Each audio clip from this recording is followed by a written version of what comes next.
Herman Wald's work embraces a very wide variety of themes and intentions.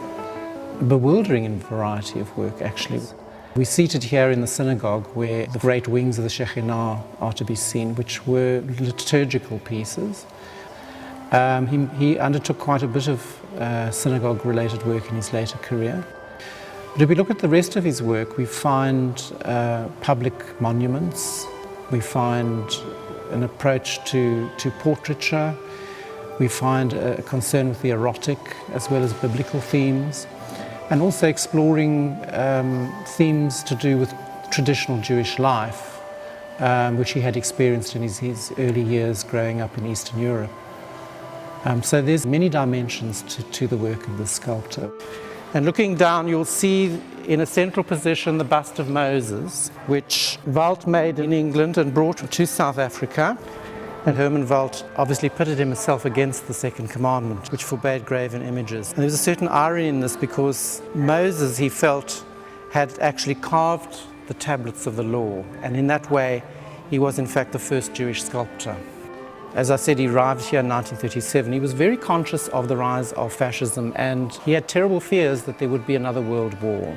And in February of 1939, he made this sculpture, to which he gave the title of Gassed. I found it quite extraordinary. I mean, not only in its form, but then also the prescient nature of it, that it was about the gassings in the First World War, and yet his people were largely destroyed by gas in the Second World War.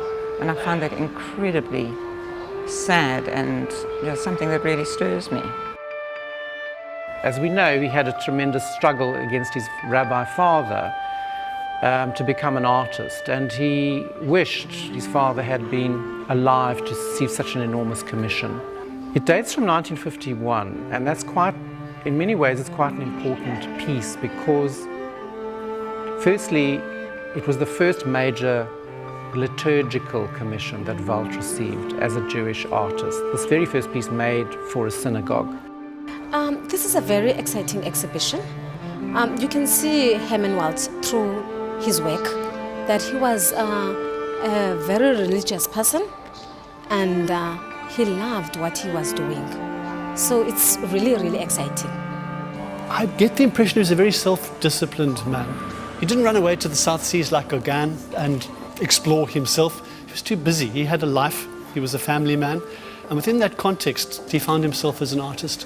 It led me to become interested in him as a person. I thought the range of his work is quite astonishing. I mean, I'm astonished at Moses. He did that in his 30s. It's an enormously accomplished piece of work. I feel if he'd done nothing else, he would have been known for that. For me, this exhibition represents being introduced to a South African artist I knew nothing about. If an exhibition like this wasn't on display, it might represent a huge cultural loss. There's a message for me, there's a message to all of us. It should be sending a message to the rest of the world. As a South African Jewish Museum, we're quite honoured, in fact, to have the exhibition of Herman Wald's work. I think his credit is long overdue.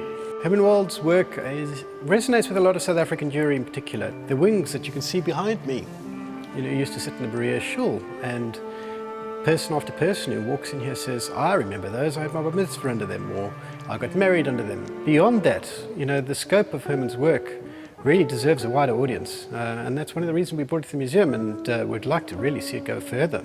He's a tremendous sculptor with a wide variety and body of work, and deserves to be seen by the most amount of people as possible. I would very much like to see it go on to Johannesburg to begin with, as much of his work can still be seen in Johannesburg. And from then on, I really do believe that it should travel the world, and his work should be seen, and I think it needs the recognition that he didn't receive during his life.